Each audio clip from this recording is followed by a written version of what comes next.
ಪುತ್ತೂರು ಹಾಗೂ ಕಡಬ ತಾಲೂಕಿನ ಸುಮಾರು 76 ಕಡೆಗಳಲ್ಲಿ ಲಸಿಕಾ ಅಭಿಯಾನ ನಡೆಯಲಿದ್ದು, ನಗರಸಭೆ ವ್ಯಾಪ್ತಿಯೊಳಗಡೆ 6 ಕಡೆ ನಡೆಯಲಿದೆ. ಈ ಮೂಲಕ ನಗರಸಭಾ ವ್ಯಾಪ್ತಿಯಲ್ಲಿ ಲಸಿಕೆ ಮುಕ್ತ ನಗರ ಮಾಡುವ ನಿಟ್ಟಿನಲ್ಲಿ ಈ ಜಾಥಾವನ್ನು ಹಮ್ಮಿಕೊಳ್ಳಲಾಗಿದೆ.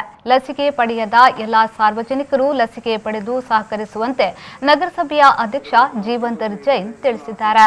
ದಕ್ಷಿಣ ಕನ್ನಡ ಜಿಲ್ಲಾಡಳಿತ, ಜಿಲ್ಲಾ ಆರೋಗ್ಯ ಮತ್ತು ಕುಟುಂಬ ಕಲ್ಯಾಣ ಇಲಾಖೆ ಹಾಗೂ ಪುತ್ತೂರು ನಗರಸಭೆಯ ಸಂಯುಕ್ತ ಆಶ್ರಯದಲ್ಲಿ ಸೆಪ್ಟೆಂಬರ್ 17ರಂದು ತಾಲೂಕಿನಾದ್ಯಂತ ನಡೆಯುವ ಬೃಹತ್ ಉಚಿತ ಲಸಿಕಾ ಶಿಬಿರದ ಅರಿವು ಮೂಡಿಸುವ ಸಲುವಾಗಿ ದರ್ಬೆ ಸರ್ಕಲ್ನಿಂದ ಬಸ್ ನಿಲ್ದಾಣದ ತನಕ ನಡೆದ ಜಾಥಾವನ್ನು ಉದ್ದೇಶಿಸಿ ಮಾತನಾಡಿದರು.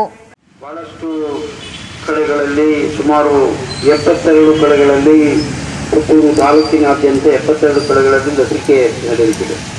ಪುತ್ತೂರು ನಗರಸಭೆಯೊಳಗೆ ಸುಮಾರು 6 ಕಡೆ ಬೆಳಿಗ್ಗೆ 7ರಿಂದ ಸಾಯಂಕಾಲ 7ರವರೆಗೆ ನಿರಂತರವಾಗಿ ಲಸಿಕೆ ನಡೀತಾ ಇದೆ. ಈ ಲಸಿಕೆಯನ್ನು 100% ಎಲ್ಲರೂ ಉಪಯೋಗಿಸಿಕೊಳ್ಬೇಕು. ಪುತ್ತೂರು ನಗರಸಭೆ ವ್ಯಾಪ್ತಿಯೊಳಗೆ ಲಸಿಕೆಯುಕ್ತ ನಗರವನ್ನಾಗಿ ಮಾಡಬೇಕು ಅಂತ ನಮ್ಮ ಅಪೇಕ್ಷೆ ಏನಿದೆ. ಅದಕ್ಕೋಸ್ಕರ ಇವತ್ತು ಜಾಥಾದ ಮುಖಾಂತರ ಅವೇರ್ನೆಸ್ ಕೊಡುವಂತಹ ಕೆಲಸ ಕಾರ್ಯಕ್ಕೆ ನಾವೆಲ್ಲರೂ ಹೊರಟಿದ್ದೇವೆ. ನಾಳಿನ ಕಾರ್ಯಕ್ರಮ ಯಶಸ್ವಿಯಾಗುವಂತಹ ಹಾರೈಸುತ್ತಾ ನನ್ನ 2 ಮಾತುಗಳು. ತಾಲೂಕು ಆರೋಗ್ಯಾಧಿಕಾರಿ ಡಾಕ್ಟರ್ ದೀಪಕ್ ರೈ ಅವರು ಮಾತನಾಡಿ, ಶುಕ್ರವಾರ ಸುಮಾರು 20,000 ಲಸಿಕೆ ನೀಡುವ ಅಭಿಯಾನ ಹೊಂದಲಾಗಿದೆ.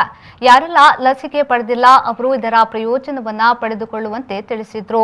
ಇವತ್ತು ಪುತ್ತೂರು ನಗರಸಭೆ ಹಾಗೂ ಜಿಲ್ಲಾ ಆರೋಗ್ಯ ಮತ್ತು ಕುಟುಂಬ ಕಲ್ಯಾಣ ಇಲಾಖೆ ಹಾಗೂ ಜಿಲ್ಲಾ ದಕ್ಷಿಣ ಕನ್ನಡ ಜಿಲ್ಲಾಡಳಿತದ ವತಿಯಿಂದ ಈ ನಾವೊಂದು ಉಚಿತ ಲಸಿಕಾ ಅಭಿಯಾನದ ಬಗ್ಗೆ ಒಂದು ಜಾಥಾವನ್ನು ಆಯೋಜಿಸ್ತೀವಿ. ಅದಕ್ಕೆ ಇವಾಗ ಅಧ್ಯಕ್ಷರು ಹೇಳಿದ ಪುತ್ತೂರು ಕಡಬ ತಾಲೂಕು 2 ತಾಲೂಕಲ್ಲಿ ಸೇರಿ 72 ಜಾಗದಲ್ಲಿ ಲಸಿಕೆ ಆಗ್ತದೆ. 1ನೇ ಡೋಸ್ ಮತ್ತು 2ನೇ ಡೋಸ್ ಕೋವಿಶೀಲ್ಡ್ ಕೊಡಲಿಕ್ಕಾಗ್ತದೆ. ಹಾಗೆ ಪುತ್ತೂರು ಜನರಲ್ ಹಾಸ್ಪಿಟಲಲ್ಲಿ ಕೋವಿಶೀಲ್ಡ್ ಮತ್ತು ಕೋವ್ಯಾಕ್ಸಿನ್ 2 ಕೂಡ ಲಸಿಕೆಯನ್ನು ಕೊಡಲಾಗ್ತದೆ. ಅದೇ ರೀತಿ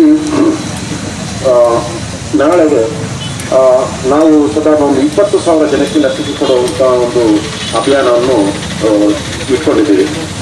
ಹಾಗೆ ಎಲ್ಲ ನಮ್ಮಲ್ಲಿ ಈಗ ಲೆಕ್ಕ ಮಾಡಿದ್ದು ಒಂದು 30,000 ಬೆನಿಫಿಷಿಯರೀಸು ಈಗಾಗಲೇ ಇದ್ದಾರೆ.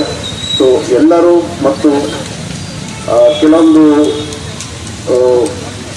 ಇದರಿಂದ ವಂಚಿತರಾದವರು ಕೂಡ ಇದರಲ್ಲಿ ಬಂದು ಭಾಗವಹಿಸಿಕೊಂಡು ವ್ಯಾಕ್ಸಿನೇಷನ್ ತಗೊಳ್ಬೇಕು ಅಂತ ನಾನು ಕೇಳ್ಕೊಳ್ತೀನಿ.